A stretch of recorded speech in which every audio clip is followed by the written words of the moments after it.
Olá, Rui. O Rui Ferreira Carvalho é médico, pedopsiquiatra, tem competência em sexologia clínica, também é terapeuta sexual,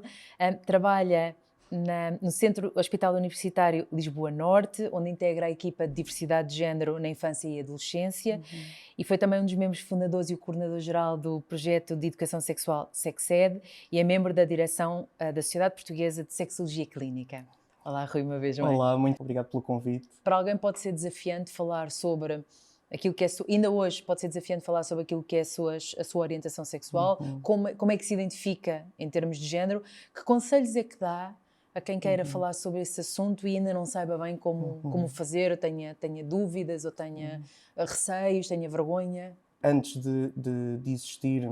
alguma revelação por parte da própria pessoa que está em processo de questionamento identitário, que está a refletir sobre quem é, que eventualmente poderá ter chegado ou ter tido a percepção de que poderia não ser uma pessoa heteronormativa, ou seja, que poderia não ser heterossexual, ou que poderá ser um momento muito desafiante para o próprio, pode gerar também aqui desconforto, ainda sem sequer ter sido revelado, e muito desse desconforto pode também advir da ansiedade, da expectativa potencialmente negativa do que é que poderão ser as respostas vindas de fora. Portanto, nesse sentido, assim, o primeiro passo a ter quando se reflete acerca disto e se pondera estas questões da revelação, do coming out,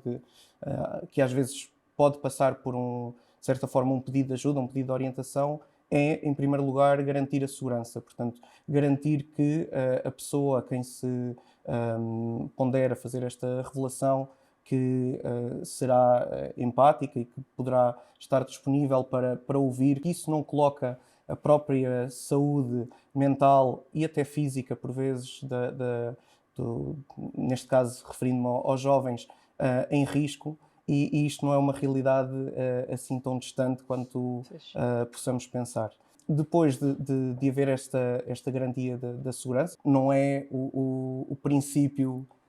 de nenhum caminho pré-determinado, mas acaba por ser uma abertura para, a partir daí, se calhar existir uma reflexão que deixa de ser tão solitária, tão ruminativa, ou seja, ficando com muitos pensamentos, sozinho, e sem o conseguir divulgar, para eventualmente poder permitir abrir aqui portas e outros caminhos para chegar a pares, para chegar eventualmente a membros da família também, que esta componente da segurança está presente. Em última instância, e se necessário, saber que existem profissionais e que existem espaços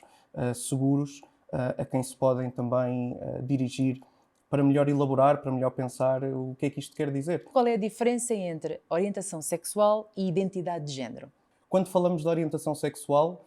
estamos a falar de atração sexual e ou romântica. Alguns autores fazem aqui a distinção entre a componente um pouco mais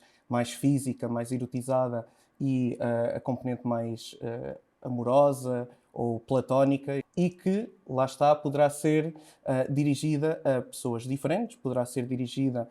predominantemente a pessoas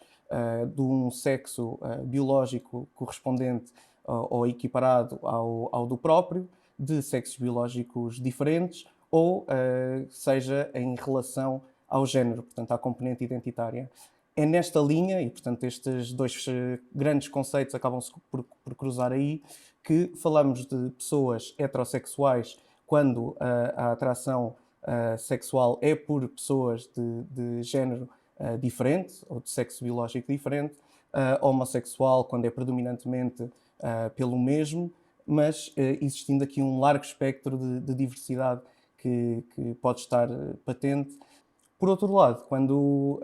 abordamos a identidade de género, e este é um conceito do ponto de vista histórico, quando contemplamos a psiquiatria e a psicologia, as ciências sociais e humanas, relativamente mais recente, tendo começado a surgir com mais intensidade a partir dos anos 60 do século passado, referindo-se à forma como a própria pessoa se sente, a própria pessoa se identifica enquanto pertencente a um determinado género, seja ao género masculino ou ao género feminino, ou de algum outro género distinto destes dois géneros. E nessa linha também podemos visualizar, olhar para este grande conceito como um gradiente, um espectro, e não apenas a visão dicotómica de apenas duas caixinhas, um lado ou outro. E quer-nos dar, por exemplo, mais explicações para quem nos está a ver e ouvir sobre, cada vez ouvimos mais falar, por exemplo, também do género não binário, portanto, se calhar... Sim, é um mundo muito grande quando abrimos a porta e procuramos informar-nos acerca da pluralidade, da diversidade de identidades de género que podem existir. Quando há pouco estava a referir esta ideia de que não é necessário que a identidade de género seja exclusivamente masculina ou exclusivamente feminina, acabamos por também permitir que haja a possibilidade de identificação e, portanto, uma pessoa ter uma identidade que é não binária ou não corresponde a nenhum destes dois, inclusivamente a possibilidade de não se identificar com nenhum género, poder identificar-se como agénero, ou então poder identificar-se com características distintas dentro da masculinidade, da feminilidade e portanto, diferentes rótulos ou identidades e bandeiras que a própria pessoa também se sinta confortável. E para terminarmos, quero-nos falar para quem nos esteja a ver ou ouvir de dois aspectos que eu acho que era importante também para transmitirmos, que é, por um lado, para quem quiser obter mais informação fidedigna, se nos quer falar sobre algumas fontes de informação, e por outro lado, para quem ainda sofra de algum tipo de discriminação ou que necessite de apoio, há algum tipo de organismo público a quem as pessoas possam recorrer para obter mais ajuda relativamente a estes temas? É mesmo essencial que perante uma situação de grande angústia, de sintomas ligados aqui à saúde mental, por exemplo, que haja essa procura de ajuda. Essa procura de ajuda pode ser através dos profissionais de saúde que conhecem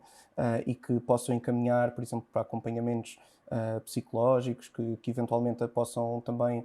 encaminhar para acompanhamentos pedopsiquiátricos ou psiquiátricos, dependendo aqui também da faixa etária. Mas do ponto de vista comunitário, do ponto de vista da sociedade, existem muitas associações, muitas organizações não governamentais, e não fazendo aqui uma lista exaustiva de todas, mas procurando salientar aqui a importância, por exemplo, da ILGA, que tem um trabalho neste foco da procura de igualdade e que tem um serviço de apoio psicológico também para pessoas que possam estar em fase de questionamento e com